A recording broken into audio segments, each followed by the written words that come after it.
video, we will show you how to download a View Designer project into a panel view. With the project open in the software, locate the Download Project option under the Communications menu. You can also start a download by clicking the Download button from the toolbar. When the Download Runtime Application window pops up, notice this is a three-step window beginning with Step 1. Click on the ellipsis to configure a destination device. This will open a network browser so you can select the panel view.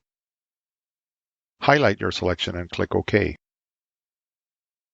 Then click Next. Step 2 displays the controller references and does not allow any changes. To continue, click Next. Finally, Step 3 provides one last chance to confirm or cancel the download. If you wish to cancel, simply close the window using the X button. Else, click Download to complete the download. The dialog window will populate with progress information while downloading.